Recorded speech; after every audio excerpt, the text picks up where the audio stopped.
bagaimana keadaan orang-orang yang tidak mau berhijrah nanti di akhirat. Dan lagi-lagi kita tetap memaknai hijrah dengan makna yang kekinian atau makna kiasan.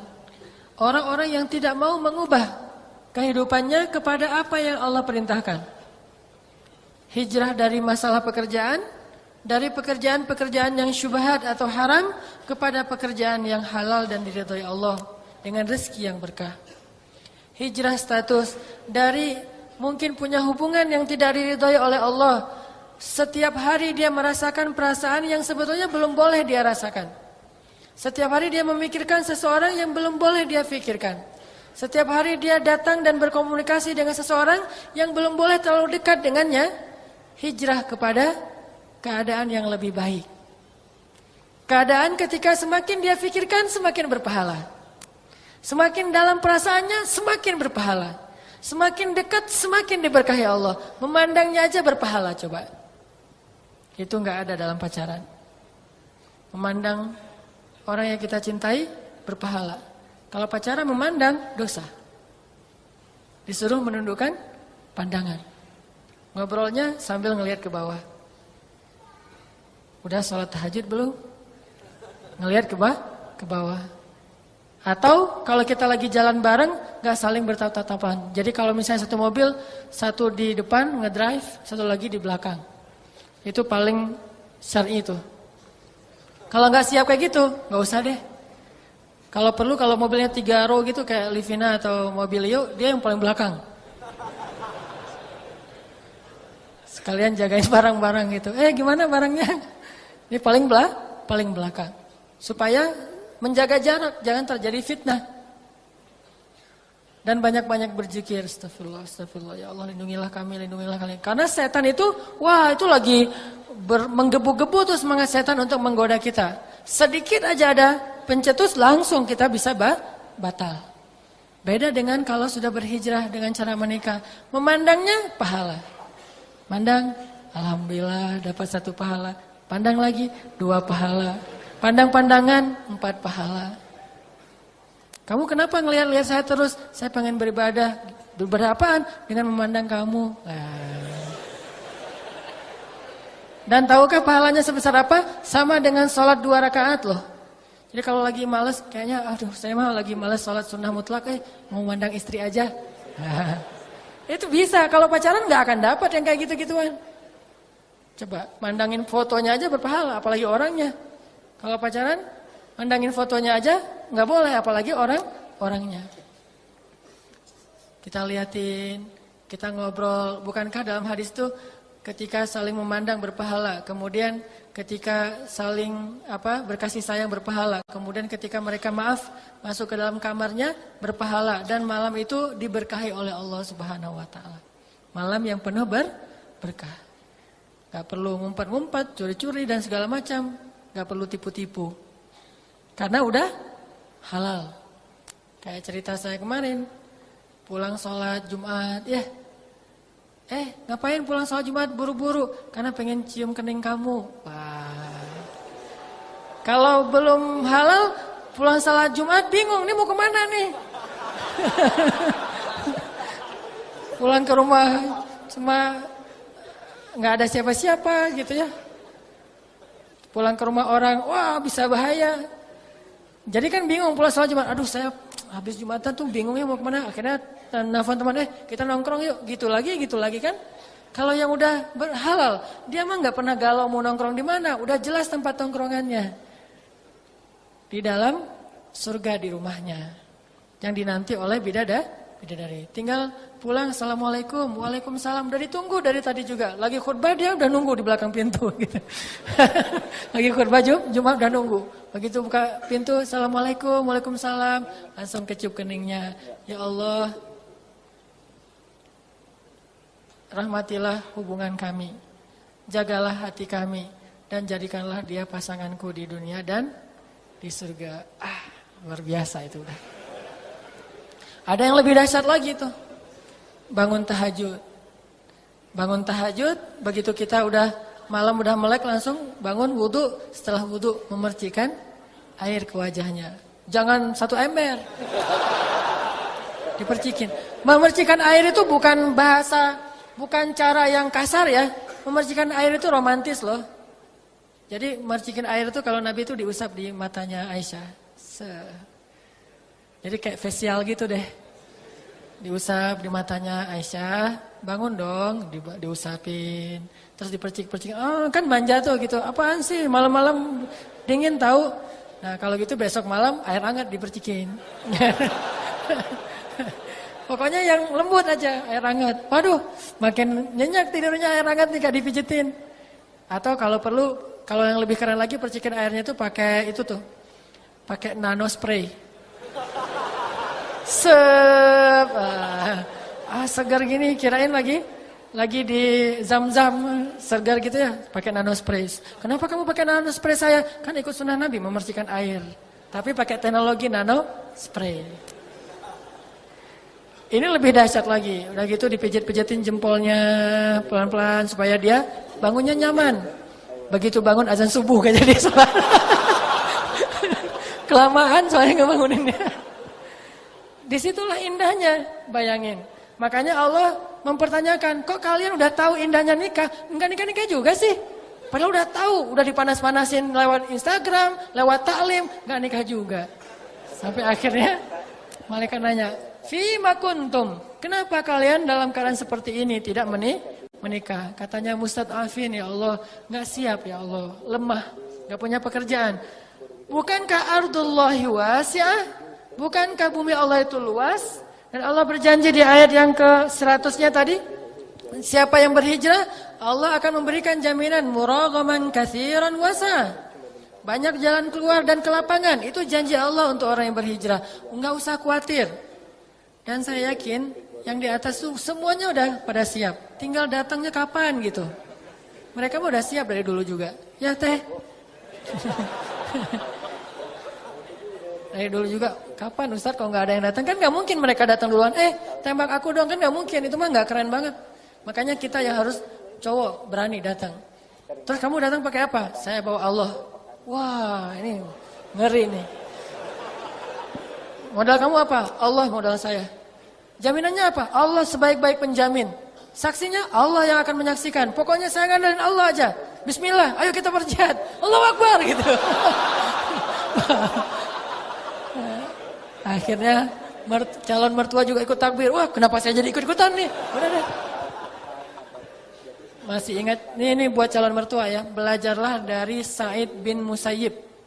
Sa'id bin Musayyib itu satu dari 7 ulama Madinah di masa tabi'in. Beliau tuh senang banget dengan orang yang ahli masjid, terutama anak muda yang rajin ke masjid, ikut talim itu senang banget. Bahkan dihafal wajah-wajahnya. Sehingga ketika ada satu muridnya yang paling dekat dengan beliau nggak hadir dalam majelis ilmu, akhirnya Sa'id bin Musayyib sekali-kalinya datang ke rumah seorang murid dan mendahulukan itu daripada sholat berjamaah. Kan kita tahu Sa'id bin Musayyib ini 50 tahun nggak pernah ninggalin sholat berjamaah. Selama 50 tahun itu dapat takbiratul ihram bersama imam. 40 tahunnya sholat nggak pernah ngelihat punggung orang, artinya di shaf pertama. 30 tahunnya mendengar azan di dalam masjid. Nggak pernah azan dia masih di luar, nggak pernah tuh. 30 tahun azan di dalam masjid. Sekali-kalinya dia meninggalkan semua itu gara-gara datang ke rumah muridnya yang tidak hadir dalam majelis ilmu. Datang ke rumah muridnya. Assalamualaikum. Waalaikumsalam, kata muridnya di dalam rumah. Siapa? Orang Arab suka gitu. Man? Sa'id mengatakan Sa'id. Di masjid lagi azan. Ini bertamu. Sa'id, kata Syekh ini. Kemudian muridnya bilang, saya tuh lagi ingat-ingat ada berapa banyak Sa'id di kota Madinah. Karena saya nggak kepikiran kalau itu Sa'id ibnu Musayyib.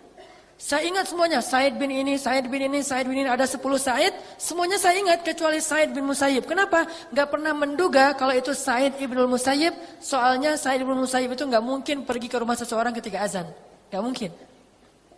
Pasti dia akan mendahulukan salat jamaah. Baru beres itu ngurus yang lain. Tapi pas dibuka ternyata Sa'id ibnu Musayyib. Kaget, pasti ini ada berita besar banget nih.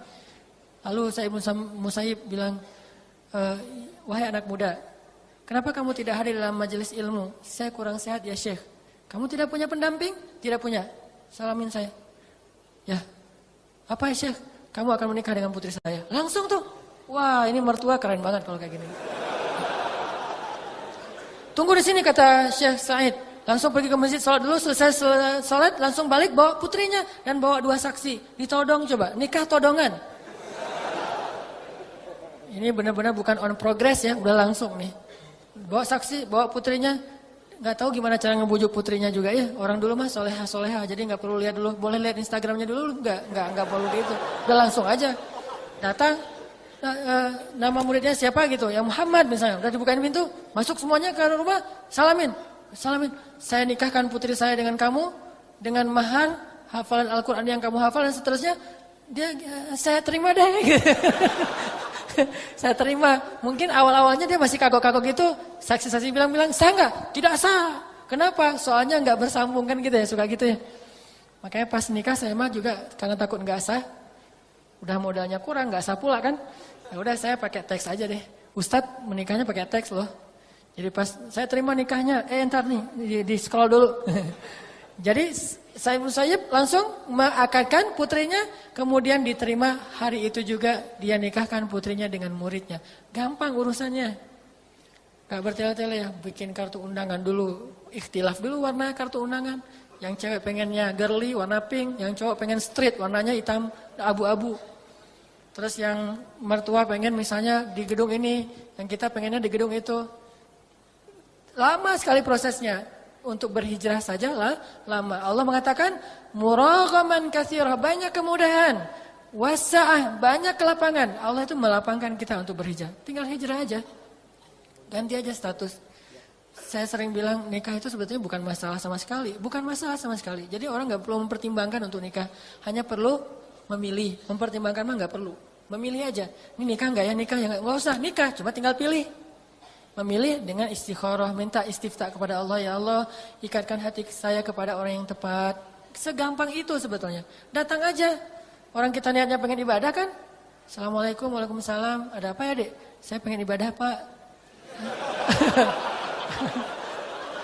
Hah? Ibadah gimana dek? Boleh saya duduk dulu pak, kita bicara baik-baik secara kekeluargaan. Daripada kalau berdiri kan orang gampang emosi ya. Duduk aja pak. Pak, mangga minum dulu pak gitu. Rumah siapa gitu ya. Ini kepedean banget nih calon menantu nih. Udah tinggal nikah doang. Nikah mah cuma akad kayak gitu udah selesai. Kalau perlu nikah duluan baru resepsinya ntar difikirin bareng-bareng.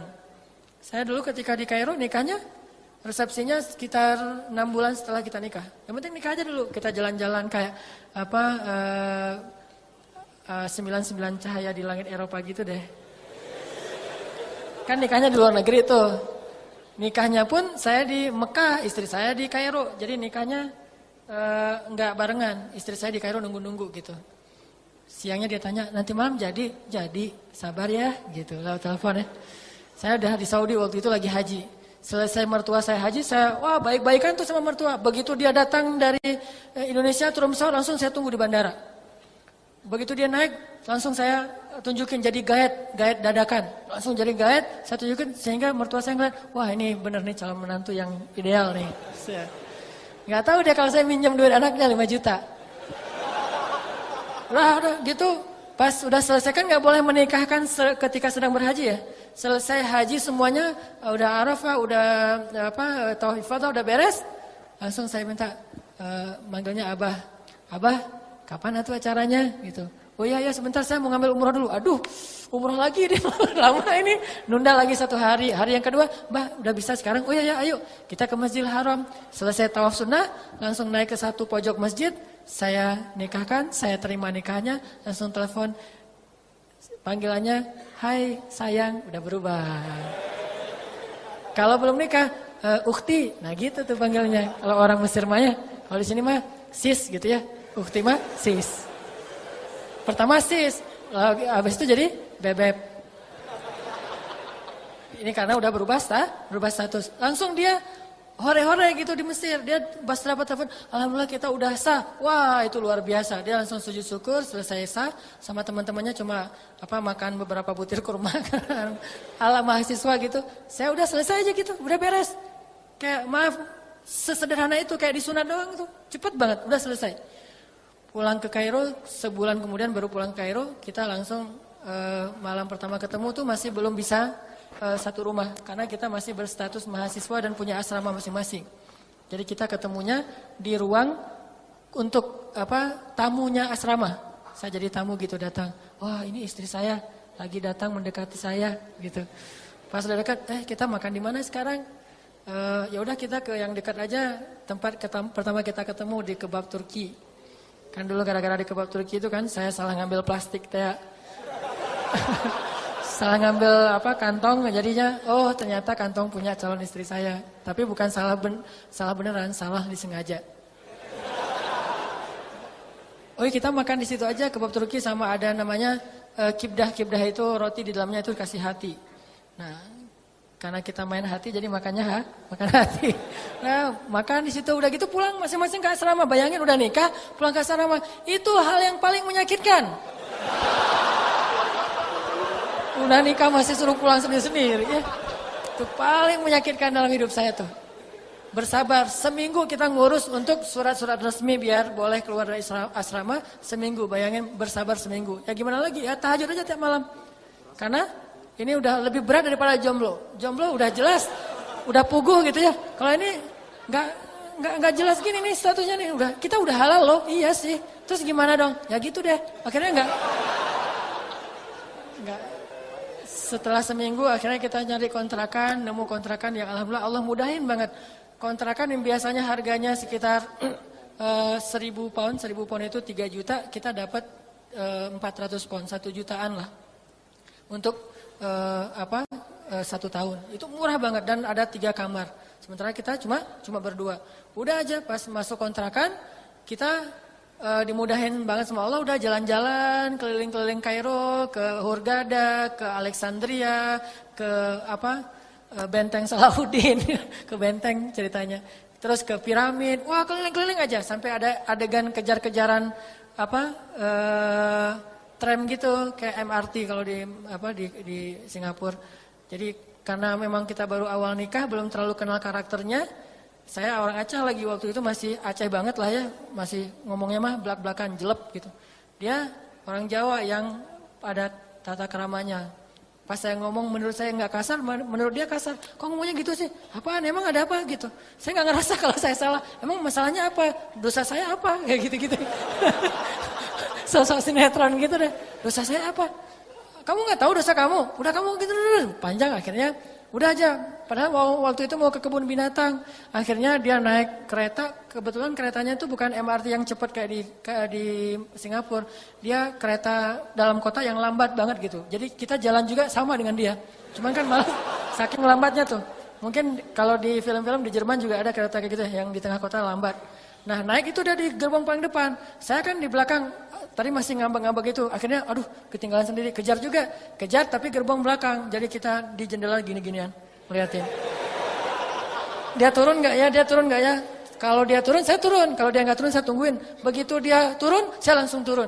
Akhirnya kita pergi ke kayak di sini mah Jonas foto pernikahan. Itu baru foto pernikahan. Dalam keadaan lagi kayak gitu. Jadi foto kita tuh lucu banget. Foto nikah tuh.